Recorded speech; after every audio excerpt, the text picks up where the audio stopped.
नमस्कार दोस्तों, स्वागत है आपका हमारे चैनल मनी माइंड में। तो आज हम यहाँ पे बात करेंगे मार्केट में हो क्या रहा है। पिछले 2 साल से देखें तो मार्केट एक लूप में विशियस सर्किल में फंसता हुआ दिख रहा है।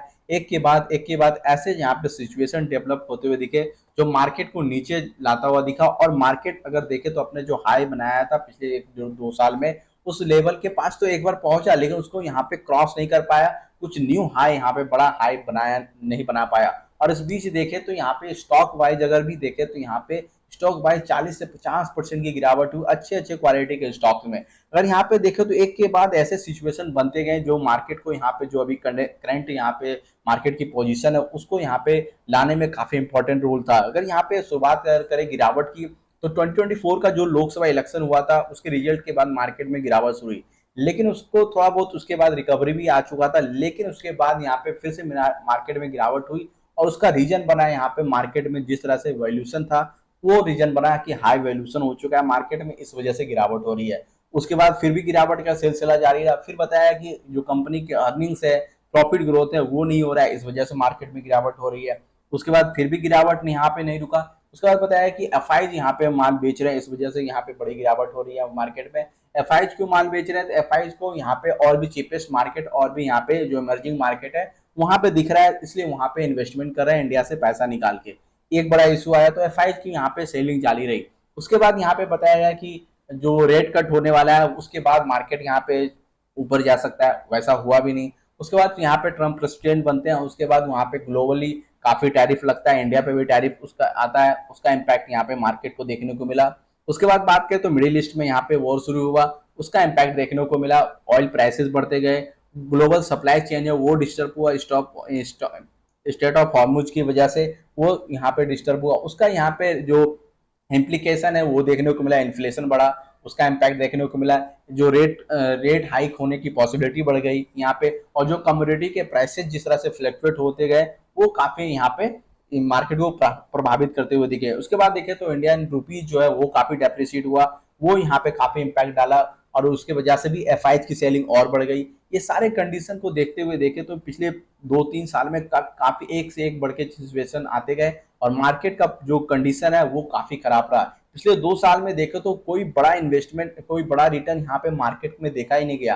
और अच्छे अच्छे क्वालिटी के स्टॉक जिसे मैंने बताया कि 40 से 50% यहाँ पे डाउन है, और अभी भी डाउन स्टॉक यहाँ पे देखने को मिले हैं। और ऐसा बात नहीं कि पिछले 2 साल में कुछ अच्छा न्यूज नहीं आया। इंडिया के पर्सपेक्टिव से अगर बात करें तो काफी ज्यादा यहाँ पे रिफॉर्म्स हुए, काफी प्रोजेक्ट ऐसे अनाउंस हुए जो अगर यहाँ पे इंडिया, अगर ये मार्केट अगर सही कंडीशन में होता तो मार्केट को काफी ज्यादा वैल्यू करता है। जैसे अगर पिछले दिनों की बात करें तो यहाँ पे समुद्र मंथन स्कीम्स हो, कॉयल गैसिफिकेशन हो, यूरिया प्रोडक्शन हो, डीआरडीओ अभी हाल फिलहाल का जो न्यूज है कि डीआरडीओ जो रिसर्च करता है, जो मिसाइल टेक्नोलॉजी है वो प्राइवेट सेक्टर को भी प्रोवाइड करेगा, ताकि यहाँ पे जो डिफेंस प्रोडक्शन है वो काफी हैवी लेवल पे जा सके।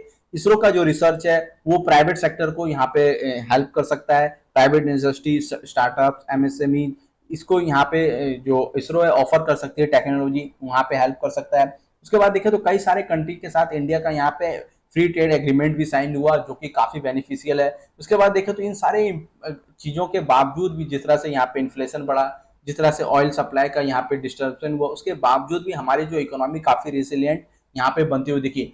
अगर बात करें यूएस का टैरिफ के बावजूद भी हमारा एक्सपोर्ट यहाँ पे बढ़ता हुआ दिखा। इन सारे न्यूज के बावजूद भी जो अगर ये देखें पिछले 2 साल में और पिछले अगर 6-7-8 मंथ में भी देखे तो मार्केट ने कुछ ज्यादा रिएक्ट यहाँ पे नहीं किया। उसके बाद देखे पिछले एक साल हो चुका होगा शायद, यहाँ पे लगभग जीएसटी रिफॉर्म हुए, उन सारा इम्पैक्ट भी मार्केट में देखने को नहीं मिला। तो ऐसा नहीं है कि मार्केट में कुछ होने रहा है, इंडिया में कुछ होने रहा है। ऐसे जो प्रोजेक्ट है, जो स्कीम्स हैं, वो काफी इंडियन इकोनॉमी के लिए, जीडीपी के लिए काफी इंपॉर्टेंट है। इसके बावजूद भी मार्केट यहाँ पे बढ़ता यहाँ नहीं दिख रहा है। तो यहाँ पे क्या इस कंडीशन में किया जा सकता है, उसके बारे में हम लोग यहाँ पे बात करेंगे, और जो कंडीशन है वो कब तक बना रह सकता है इसके बारे में यहाँ पे बात करेंगे। तो चलिए शुरुआत करते हैं इस वीडियो को। उससे पहले आपसे रिक्वेस्ट होगा प्लीज चैनल को जरूर सब्सक्राइब करें, काफी कम सब्सक्राइबर हमारे चैनल पे है, इसलिए आपसे रिक्वेस्ट होगा चैनल को सब्सक्राइब करें, वीडियो को लाइक करें, ताकि स्टॉक मार्केट और फाइनेंस रिलेटेड आपको यहाँ पे जेन्युइन इन्फॉर्मेशन, लेटेस्ट अपडेट यहाँ पे मिलता रहे। और बेल आइकन को जरूर प्रेस कर दे ताकि यहाँ पे कुछ स्टॉक से रिलेटेड जो न्यूज बताता रहूँ और आपके पोर्टफोलियो में वैसे स्टॉक्स हैं तो उसे आप यहाँ पे अपडेटेड भी रह सके। तो चलिए यहाँ पे बात करते हैं। तो पहली बात हमको यहाँ पे समझना पड़ेगा कि ये मार्केट अभी जो कंडीशन जिस तरह से बना है वो लॉन्ग टर्म इन्वेस्टिंग का मार्केट नहीं है। आप सोच रहे हैं कि अभी इन्वेस्ट कर देते हैं, लॉन्ग टर्म परस्पेक्टिव से अच्छा रिटर्न बनेगा, तो आपको यहाँ पे लगता है कि काफी ज्यादा यहाँ पे फंसते हुए दिखेंगे। दूसरा यहाँ पे देखें तो कोई स्टॉक 40 से 50% डाउन है, आपको लग रहा है कि अच्छे सपोर्ट है, यहाँ अच्छा बेस बना चुका है और यहाँ पे 8 से 10% स्टॉक अभी चल चुका है, अभी तो 30-40% और जाएगा स्टॉक। तो यहाँ पे आपको यहाँ पे गलत फहमी होगी, वो 8-10% स्टॉक जाएगा फिर 5-6% नीचे आ जाएगा। पिछले अगर 6-7-8 मंथ से मैं यही चीज ऑब्जर्व कर रहा हूँ। मेरे पास भी कई सारे स्टॉक्स है जो नीचे के लेवल पे मैंने बाय किया, अच्छे सारे सपोर्ट लेवल पे बाय किए, उसके बाद जो 8 से 10% ऊपर जाता है फिर 3-4-5% नीचे आ जाता है। वो 3-4-5 मंथ से यहाँ पे वहीं पे स्टॉक वहाँ पे अटका हुआ है। और मेरा एक और अकाउंट है जहाँ पे मैं थोड़ा सा मोमेंटम ट्रेडिंग करने की कोशिश करता हूँ, या कर सकते हैं स्विंग ट्रेडिंग या शॉर्ट टर्म ट्रेडिंग करता हूँ। तो वहाँ पे अच्छा खासा यहाँ पे प्रॉफिट बनता हुआ दिख रहा है। तो हमें यहाँ पे कुछ चीजें और भी यहाँ पे फॉलो करना चाहिए इस मार्केट कंडीशन में। तो फर्स्ट यहाँ पे चीज हमें करना चाहिए कि हमें swing trading, short term trading, momentum trading पे यहाँ पे शिफ्ट हो जाना चाहिए और ज्यादा यहाँ पे रिटर्न का एक्सपेक्टेशन हमें नहीं करना चाहिए। 5 से 6-7-8% यहाँ पे अगर रिटर्न हमें कोई स्टॉक में मिल रहा है 100-200-3-4-5 दिन 10 दिन के अंदर, तो हमें जरूर प्रॉफिट यहाँ पे बुक कर लेना चाहिए। अगर यहाँ पे बात करें, दूसरा यहाँ पे इंपॉर्टेंट चीज है कि हमें जो लॉन्ग टर्म जो लार्ज कैप स्टॉक्स है या ब्लू चिप स्टॉक्स है, जो अच्छे कैटेगरी के स्टॉक्स है, उस पर यहाँ पे हमें फोकस अभी ज्यादा नहीं करना चाहिए। हमें स्मॉल कैप और मिड कैप स्टॉक में यहाँ पे फोकस करना चाहिए, क्योंकि यहाँ पे मोमेंटम यहाँ पे बनता हुआ दिख रहा है। अगर चार्ट पे भी देखें तो सबसे ज्यादा गिरावट अगर जहां जहां हुई थी वो स्मॉल कैप कैटेगरी के स्टॉक्स है। वहां का अगर यहाँ पे इंडेक्स का चार्ट देखेंगे तो ये अपने ऑल टाइम हाई से अपना न्यू हाई यहाँ पे बना चुका है। निफ्टी स्मॉल कैप 100 की बात करें, निफ्टी अगर मिड कैप की बात करें, निफ्टी मिड कैप 50, ये भी अपने ऑल टाइम हाई के आसपास यहाँ पे उसे ऊपर पहुंच चुका है। अगर यहाँ पे निफ्टी नेक्स्ट 50 की बात करें, ये भी अपने ऑल टाइम हाई के आसपास यहाँ पे पहुंच रहा है। तो मुझे लगता है कि इस मार्केट में small cap mid cap stock में मोमेंटम है। स्टॉक स्पेसिफिक चीजें यहाँ पे ढूंढनी पड़ेगी। अगर यहाँ पे मोमेंटम स्टॉक की बात करें,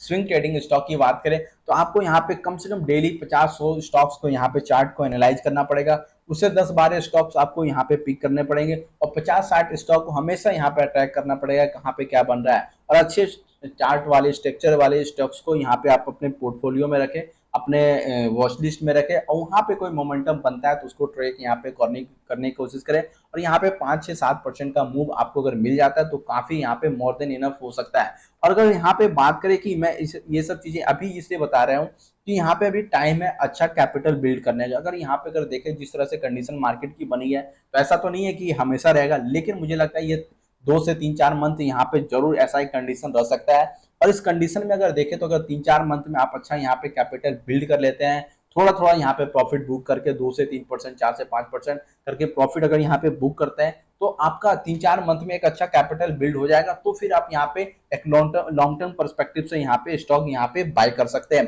क्योंकि 3-4 मंथ के बाद शायद यहाँ पे कंडीशन जो अभी है वो ऐसा नहीं होगा। 2027 की अगर यहाँ पे बात करें हम लोग, तो शायद वहां से सिचुएशन कुछ यहाँ पे सुधरता हुआ दिख सकता है, और अभी जो कंडीशन है वैसा तो बिल्कुल यहाँ पे नहीं रह सकता। बाकी अगर यहाँ पे अनसर्टेनिटी का कुछ कह नहीं सकते, कुछ भी हो सकता है यहाँ पे मार्केट में, लेकिन पॉसिबिलिटी है कि 2027 के बाद सिचुएशन थोड़ा सा यहाँ पे इंप्रूवमेंट हो, मार्केट में थोड़ा सा कंडीशन यहाँ पे अच्छा बन सकता है। 2-3 अगर यहाँ पे बात करें हम लोग, तो जिस तरह से एआई को लेके जो हाइप था वो धीरे धीरे यहाँ पे कम होता हुआ दिख रहा है, क्योंकि मार्केट में कई सारे जो पैसा है वो निकल के एआई से रिलेटेड स्टॉक्स में गए। तो वहां तो मुझे लगता है कि थोड़ा बहुत वहां से भी सेलिंग हो सकती है, तो वो भी वापस यहाँ पे मार्केट में आ सकता है। उसके अलावा यहाँ पे अगर बात करें तो क्या इस कंडीशन में लॉन्ग टर्म इन्वेस्टिंग बिल्कुल भी ना करें? ऐसा बिल्कुल भी नहीं है। आपको कुछ जो थीम बेस्ड इन्वेस्टमेंट है, कुछ सेक्टर आपको लगता है कि हाँ ये सेक्टर के ये स्टॉक अच्छा क्वालिटी का स्टॉक्स है और ये काफी नीचे है, तो मुझे लगता है कि यहाँ पे एसआईपी करना चाहिए, स्टेगर्ड वे में यहाँ पे बाइंग करना चाहिए। तो ऐसे कुछ 5-6-7 स्टॉक यहाँ पे आप पिक कर सकते हैं जहाँ पे आपको लगता है अच्छे क्वालिटी पे काफी वैल्यूएशन काफी अच्छा हो चुका है और आने वाले टाइम में इसमें काफी अच्छा ग्रोथ देखने को मिल सकता है कंपनी में। तो मुझे लगता है वहां पे लॉन्ग टर्म इन्वेस्टमेंट करना चाहिए। लेकिन अगर यहाँ पे कैपिटल बिल्ड करने की बात करें तो यहाँ पे सबसे अच्छा पैसा अभी आपको स्विंग ट्रेडिंग या शॉर्ट टर्म ट्रेडिंग या मोमेंटम ट्रेडिंग में ही बनता हुआ दिखेगा, और ऐसे में आपका यहाँ पे कैपिटल बिल्ड हो सकता है। इन्फॉर्मेशन अच्छा लगा तो वीडियो को लाइक करें, और जाते जाते आपसे रिक्वेस्ट है प्लीज चैनल को सब्सक्राइब करके हमें सपोर्ट जरूर करें।